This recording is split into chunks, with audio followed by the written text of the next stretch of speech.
Welcome back to the channel, here with the walking cruiser, and today I'm on board MSC Preziosa on a 7-night Northern Europe itinerary. In this video, I will cover the food and dining options, the entertainment on boards, the ship spaces, a tour of our cabin, and everything in between. Be sure to stay to the end of the video so I can share with you my final thoughts.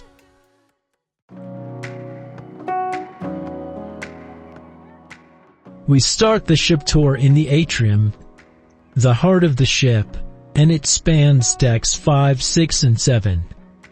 Featured here are the sweeping Swarovski crystal staircases and panoramic lifts.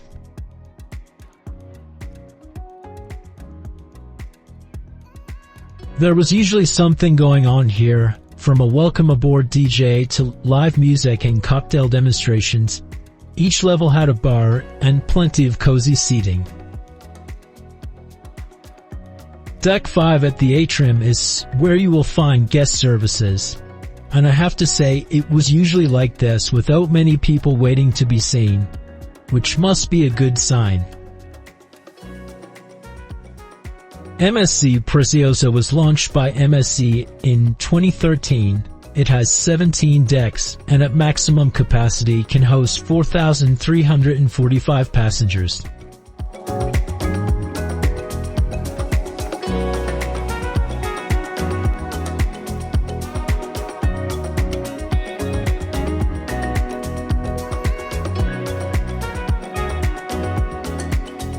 On the starboard side, you'll find the Preziosa Bar. A note about the decoration: although Preziosa was launched in 2013, I almost think the decor looks to be a slightly older design, but all of the furniture and decoration was in pretty good nick.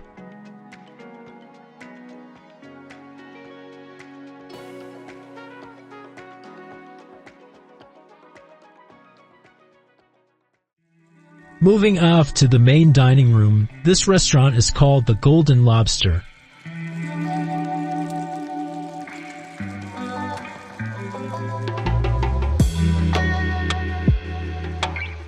It is spread over 2 floors and looks impressive with the gold accents and this feature staircase.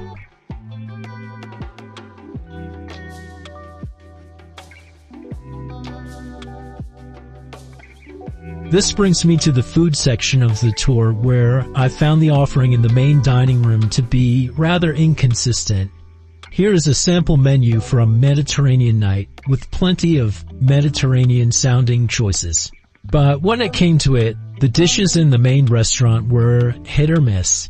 For example, this bouillabaisse was just okay. However, the bresaola was good. Lamb chops were pretty bad if I'm honest. And pesto was consistently undercooked. And this was not just us, it was verified by other passengers we dined with.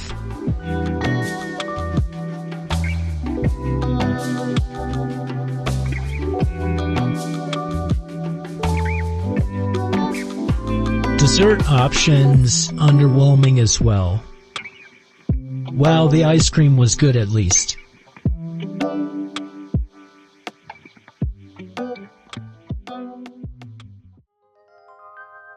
Back to the Atrium on deck 6, this is the Diamond Bar and Library. More comfortable seating with sea views, and a stocked bar serving alcoholic drinks and coffee.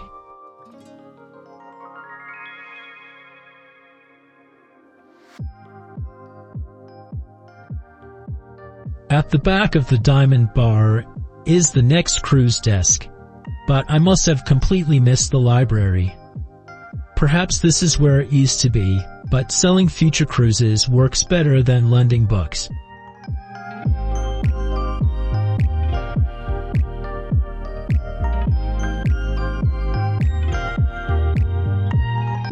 Moving forward on deck 6, through the Via del Oro, is the Phoenician Plaza.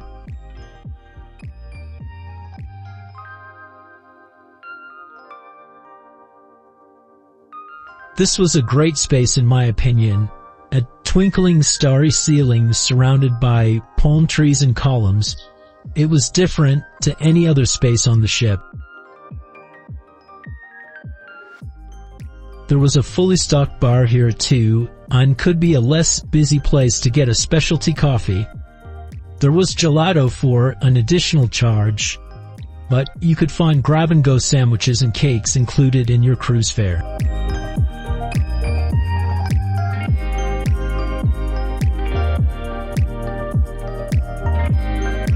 It sometimes hosted live music, and during shopping hours, this was also the place to look for discounts and sales, as they would set up additional tables here selling bags, watches, and clothing.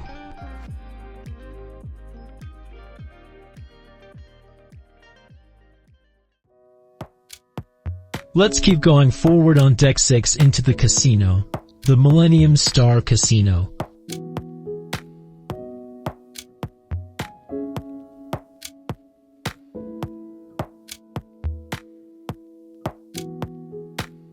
This is a comparatively compact casino with the usual variety of slot machines and table games, and a really expansive bar.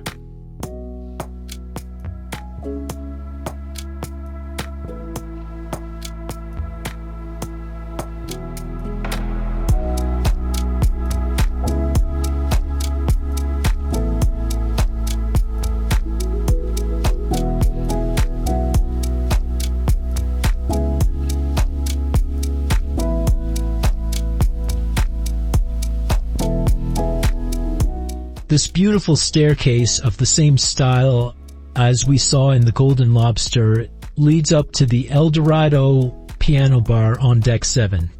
Now, we were on Preziosa in mid-November, so the signs of Christmas were just starting to appear as the ship was getting ready for the season. It was a highlight seeing a new tree or decoration pop up every day. This casino claims to have both smoking and non-smoking sections, but I'll be honest, for the size, there could not be a true separation, and it was smoky when it was busy.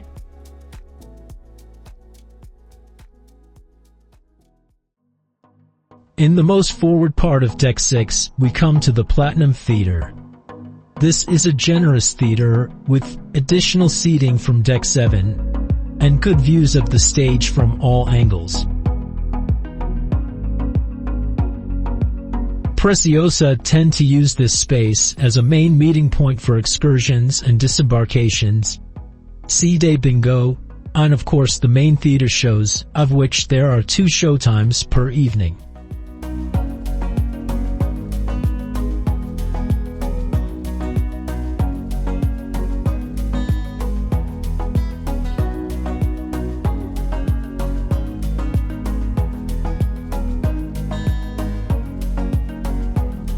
A small sample of the entertainment here.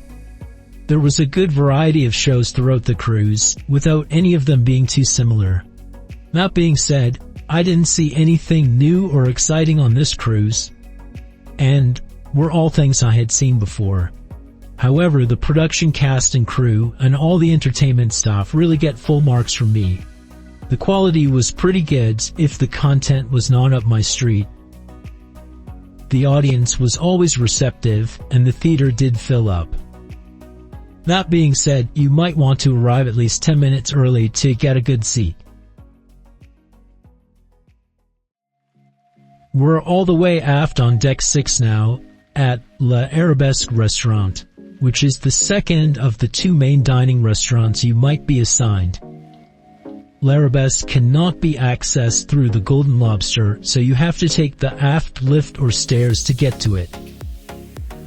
The decoration is more Art Deco style here, and there are panoramic sea views from the back of the ship. The menus will be the same in both main restaurants. Up on Deck 7 now, back in the atrium so you can see this area from above. The Swarovski staircases look brilliant and the lighting is really effective.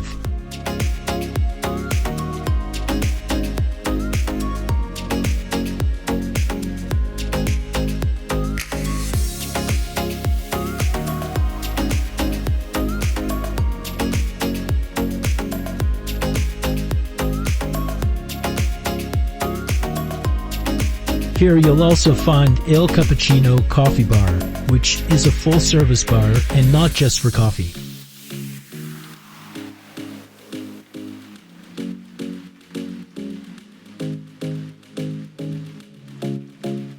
Moving afterwards, we find ourselves in La Locanda, Pizzeria and Wine Bar. I found this space a little confusing if I'm honest. It's designed to look like a pizza oven, and it does have its own bar, but the pizza was a la carte for additional charge and not always available. In the daytime, you could find the arts and crafts activities here, and in the evening, usually a live singer or guitarist.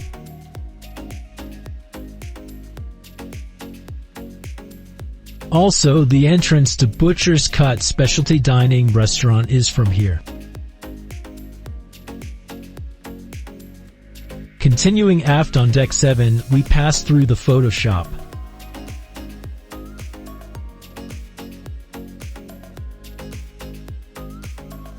Now the photographers are very busy throughout the cruise trying to capture your memories. And if you choose to buy them to keep, they will be among those displayed here in the evening.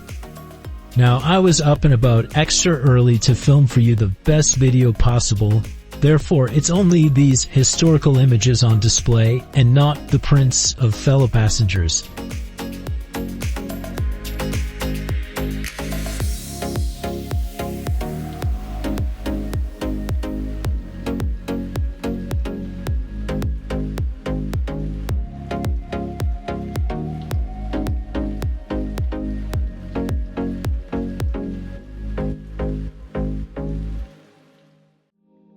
Just behind the photo shop is another entrance to Butcher's Cut, and one of just two specialty dining restaurants on MSC Preziosa. Butcher's Cut specializes in steaks, and having dined at a Butcher's Cut on another MSC ship, I was looking forward to the experience.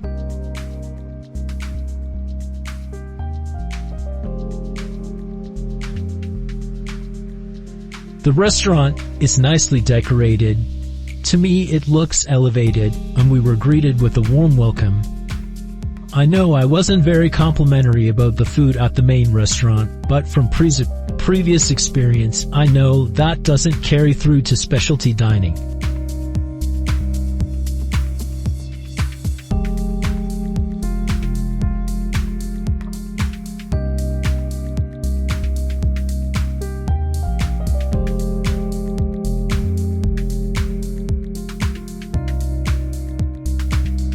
On the menu you can choose from the set dining experience or go a la carte.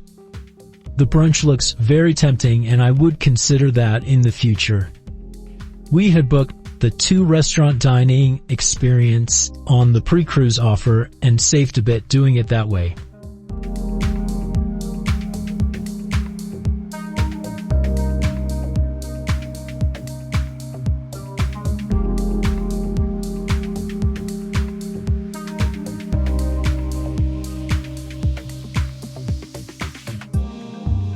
The food met my expectations, and I thoroughly recommend specialty dining on MSC as I think it's worth the additional cost. The steak gets full marks for me. It was perfectly cooked and seasoned.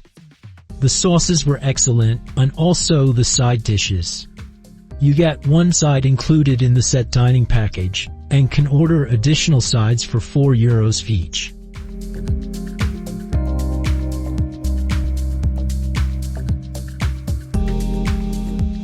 Dessert was pretty good too. I opted for the lava cake.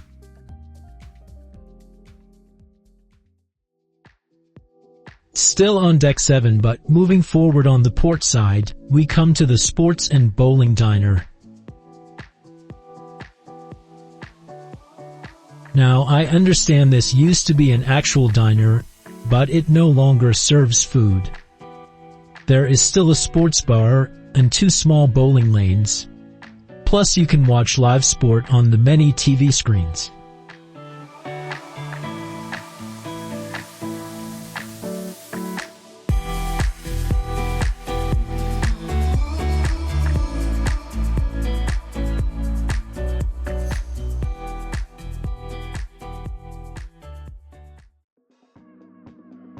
Adjacent on the starboard side is the Green Sax Jazz Bar. Jazz, I think, only by decoration and not the main offering music-wise. This bar hosted live music and frequently offered karaoke sessions. I really liked the decor in here, as the striking colors reflected off all the surfaces, but it was still dark and made for a cool vibe.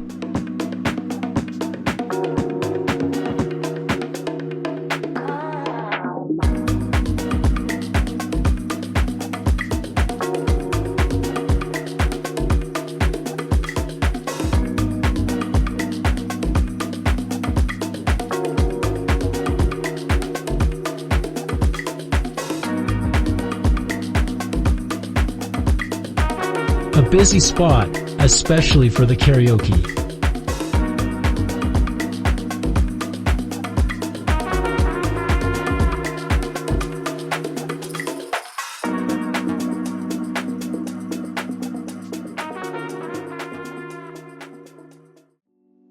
Moving forward further, we come to the Dorado Piano Bar.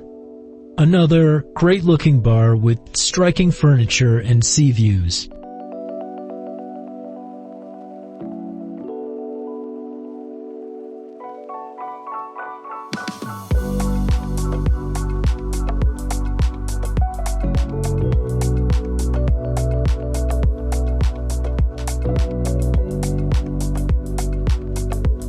However, I have to mention that this is the staircase that I showed earlier leading up from the casino.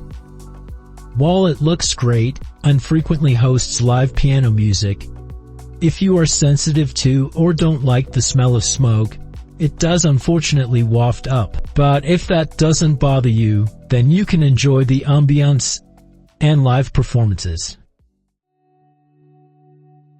Changing aspect now, we are at the very back of the ship on Deck 7, and here is the Safari Lounge. This is the main entertainment hub, and it's a big space. It has safari-themed decor, which I thought was a little tacky, but I could still enjoy this space both day and night. Daytime they would host dance lessons here and trivia, and were great views out to sea.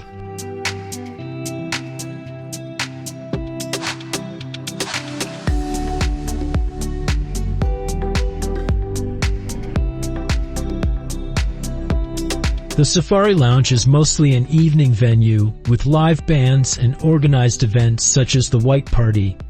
If you know MSC, it is their signature night on board, so try to bring something white and get involved.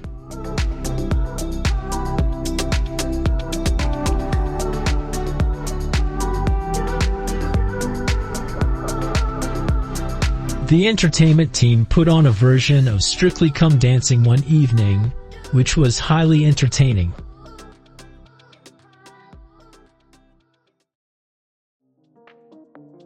Moving to the upper decks now on our tour, we come to the Aurea Spa on Deck 14, at the front of the ship.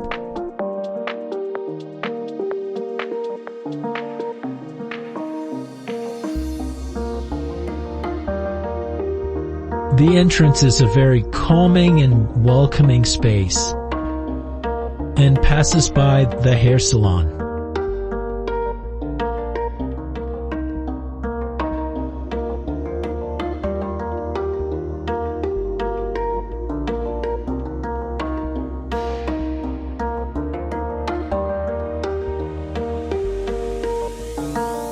Further on, the entranceway leads to an open reception area, where you can enter the fitness center, the thermal area, or visit the wellness bar.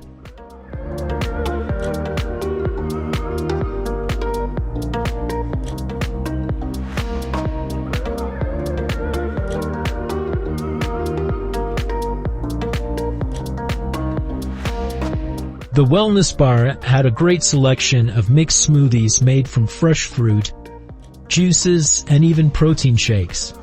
I'll speak later about the drinks package, but I personally think it is worth getting just for this bar alone. The berry weld could certainly wake a person up in the morning. The only reason I didn't offer a full 5 stars was There wasn't many staff working, and if there were a lot of people waiting for smoothies, the wait could take quite a while. The fitness center was a good size, with more than enough equipment. It is also positioned above the bridge, so has great front-facing views.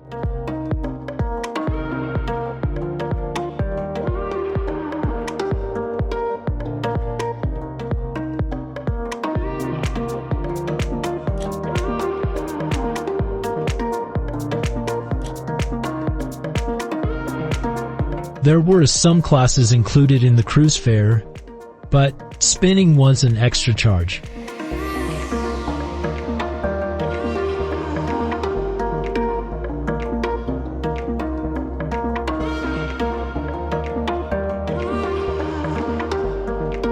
Back through spa reception, and now we'll have a look at the thermal area. Passes to the sauna and steam rooms and relax area are for sale on board, or depending on which cabin you booked, you could have it included.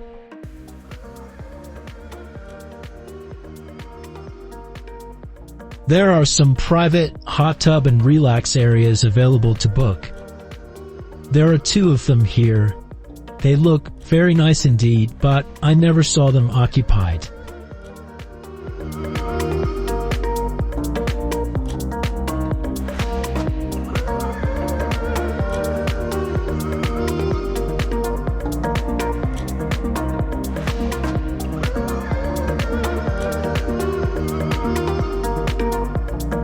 This is the relax area open to anyone using the thermal area.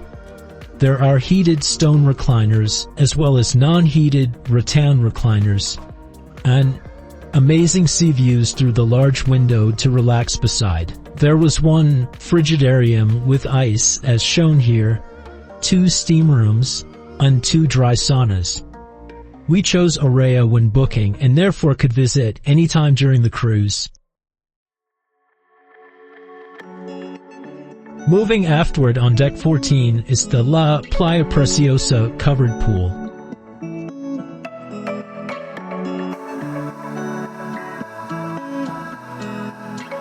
The pool was heated and it was usually pretty warm in here, which is a great feature for a ship sailing in the winter in Europe. There were 4 hot tubs and a bar serving limited cocktails and other drinks.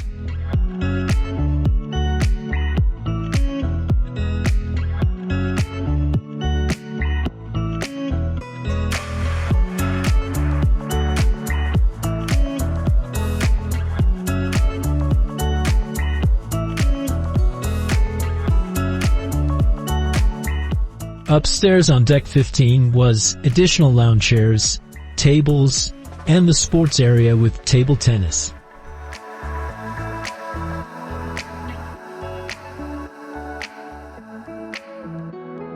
The decoration was very tropical, and you could forget that it was winter for a little while.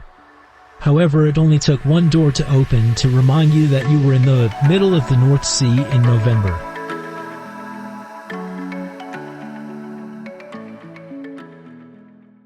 Speaking of the outside, as we exit the covered pool area on deck 14, we come to the main outdoor pool area.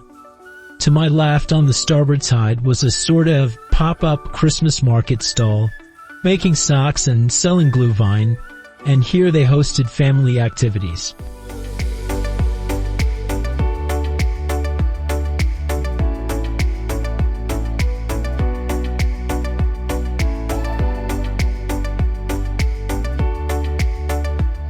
The pool area is spacious and plenty of room for loungers. There's a stage and a screen, and I imagine this would host outdoor events, but that's for another season.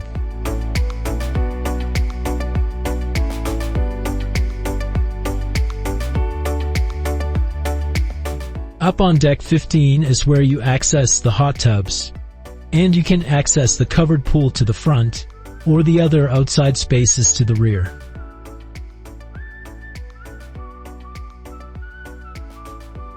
I'm now standing on deck 16, which you can see offers good views of the whole pool area and out to sea.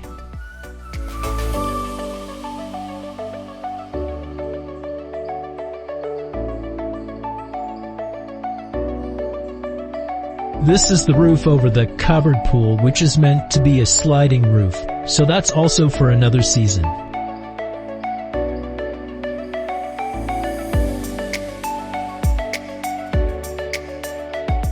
At the back of Deck 15 is the outdoor Solarium, Brezza Marina, and here's where you'll find the aqua park for kids, called Doremi Castle.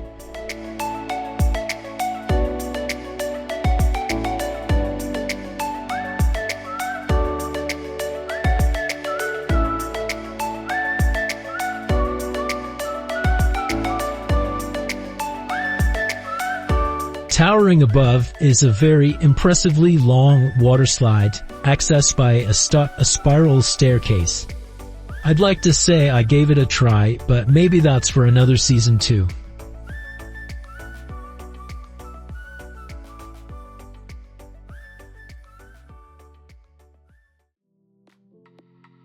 On Deck 18, in the center of the ship, is an area called the Top 18 Solarium.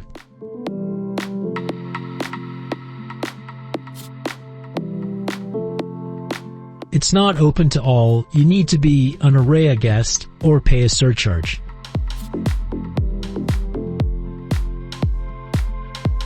There were some comfortable looking, if odd shaped, sun loungers and tables, plus beds with blankets provided. Also one hot tub.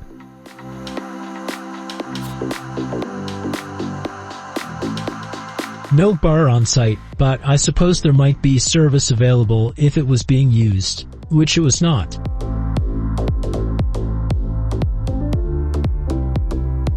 Back down to Deck 15, at the very back of the ship is the Garden Bar. This is a great outdoor bar and seating area for a cocktail on a sunny day, but be aware it is a designated smoking area.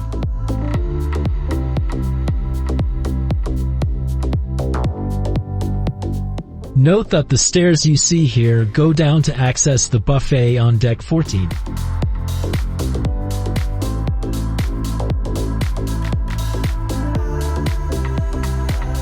Here we also have the garden pool, with sun lounging space. I think this is a great spot for a pool with great views and easy access to amenities. I am the Walking Cruiser. If you are enjoying this video, please let me know by giving it a like, and please subscribe to the channel if you haven't already. You will then be likely to see when I post new videos from future cruises.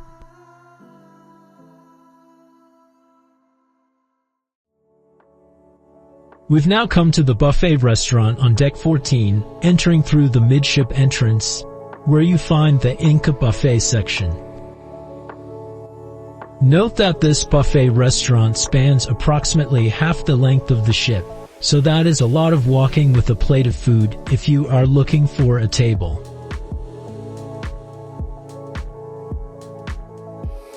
There is a lot of seating, however, and very attentive staff, so I didn't find there was ever a lack of available tables.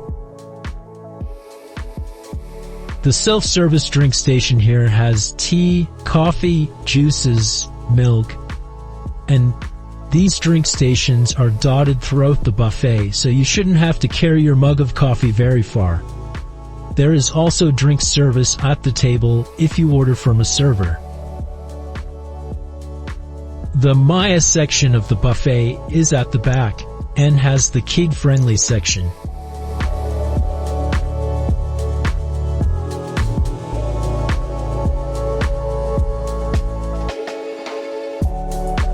There is another drink station.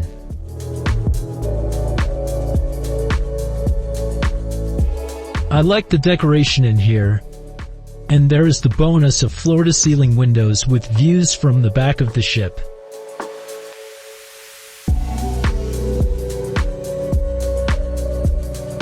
As for the food, I was satisfied with the level of choice, but the dishes were pretty hit or miss. Mostly hits though, especially the baked meat dishes and cheese selection.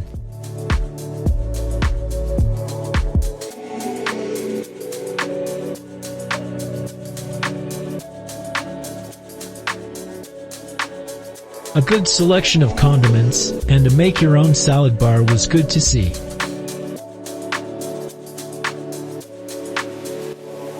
But what I think is the best pizza at sea, MSC Pizza.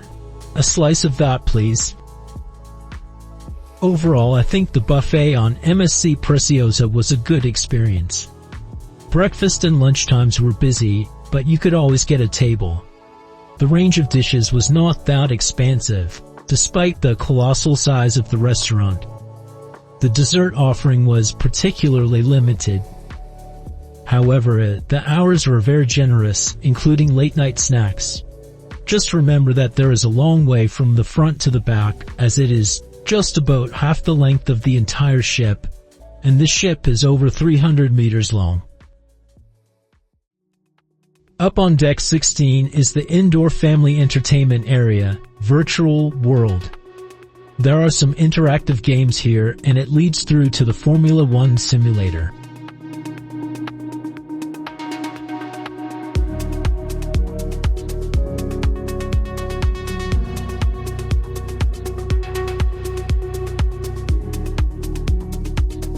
The F1 simulator lets you experience being a race car driver, and the sessions are an additional charge.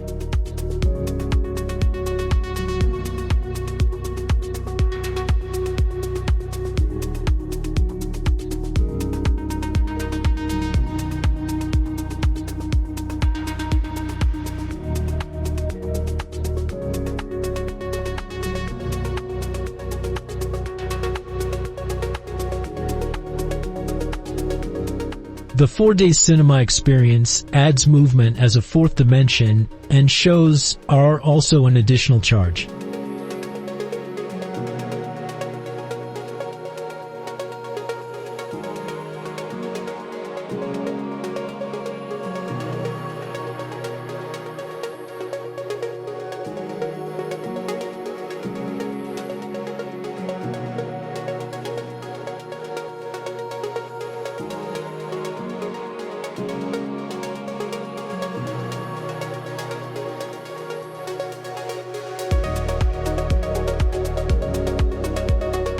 Next to Virtual World on Deck 16 is the Galaxy Restaurant and Club. This space serves as a specialty restaurant for lunch and dinner, and it specializes in sushi. This is the second specialty restaurant included in the dining experience package we had. But you can book this separately, either choosing the fixed price dining experience or going a la carte. The dining experience offered plenty of courses, but you could also top it up with items from the main menu. The sushi we tried was all good quality. This is a salmon tamaki starter, followed by a scampi tatami.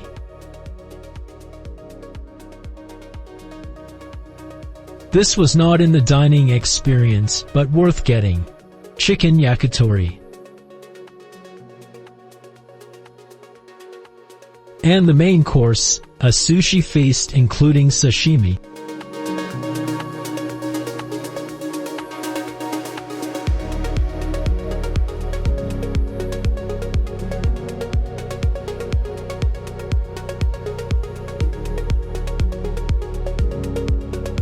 The dessert offering was ice cream or lychees, and I thought I'd had enough ice cream on this cruise already, so I went with the lychees. And moving over to the port side is the Galaxy Club.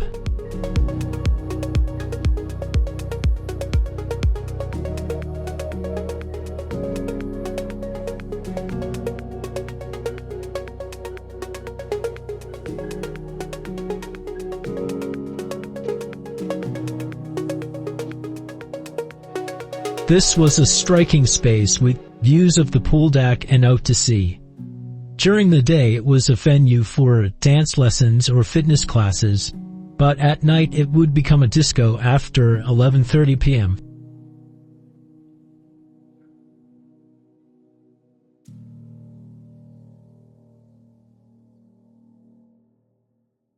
A tour now of cabin 11191. This is classed as a deluxe balcony Aurea, First impressions are it's a spacious room with very dark decor. The orange towels on the bed are the towels for the pool. So you do need to have 2 towels in your room when you check out, or else you will be charged for them. They will replace the towels as you use them straight to your room, or you can get more from the pool deck. So there's a sofa, entrance out to the balcony, a nice table with drawers, including a hairdryer, a fridge with minibar items that were an additional charge. And stepping out to the balcony, it's a good-sized balcony with chair and a side table.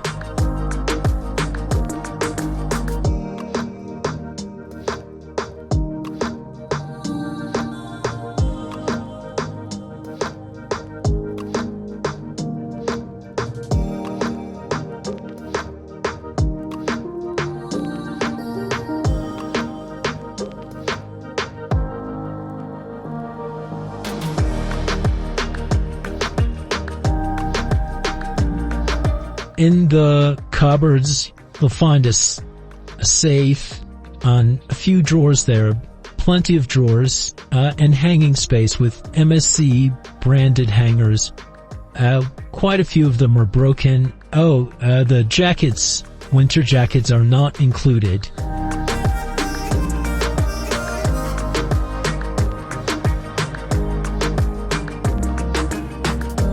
And into the toilet and shower room. Again, it's a pretty good space, but on a cruise ship, you don't expect the massive areas for the bathroom. Lots of shelves.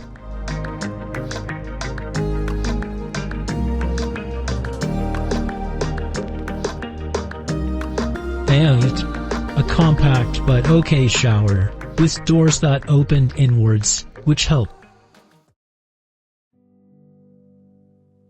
I'd now like to leave you with some final thoughts on MSC Preziosa.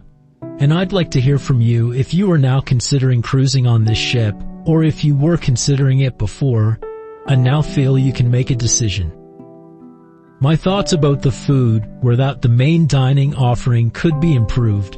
It wasn't just us, as fellow cruisers also mentioned the below-par food in the main dining room. But when it comes to specialty dining, it's a different world and more elevated. I will probably continue going to these venues on board MSC. The entertainment was, I would say, classic cruise entertainment. There was nothing I couldn't enjoy for what it was. Certainly there was nothing new or exciting on show, but the teams involved, credit to them for organizing it all and keeping everyone on their feet. The ship spaces I thought were in good condition, and you could find a cozy area or a lively area to sit and have whatever atmosphere you were looking for. Value for money, I think MSC and this cruise offer that. You get more for what you pay for than on other cruise lines, in my opinion. I say that having pre-purchased the drinks package when booking. If you include espresso coffees and fresh juices as well as alcoholic drinks, it's good value. Also with Aurea, you get additional perks such as Prosecco and chocolate and spa access. The cabin was dark and quiet, and we didn't have any issues with noise or housekeeping. The only thing, and this could be a big thing for some, was a smell of cigarette smoke when entering the room. We asked the staff about it but couldn't figure out where it was coming from. We embarked in Southampton on this 7-night Northern Europe cruise, but as MSC has terminals in all of the ports, new passengers can embark on any port day. One downside of this is that you do your muster drill on day 1, but you have to experience it every day with the announcements and the bars are closed. Getting on and off the ship was also a breeze and was well organized. If you don't pre-book an excursion, MSC will always offer a port shuttle for a cost. But my research showed the price was good value compared to going independently. The stops on this cruise were all interesting cities. I highly recommend Bruges. Take advantage of the MSC shuttle from Zeebrugge to Blankenberg, and then Bruges can be reached by train in just 11 minutes. Unfortunately, due to port worker strikes in Le Havre, MSC changed our itinerary to an overnight in Belgium, and we didn't get to go to France. So, was it worth it? For all of these reasons, for me, it's a firm yes. But let me know what you think in the comments. I hope you enjoyed this roundup of the MSC Preziosa. Thanks for watching, and I'll see you in the next video.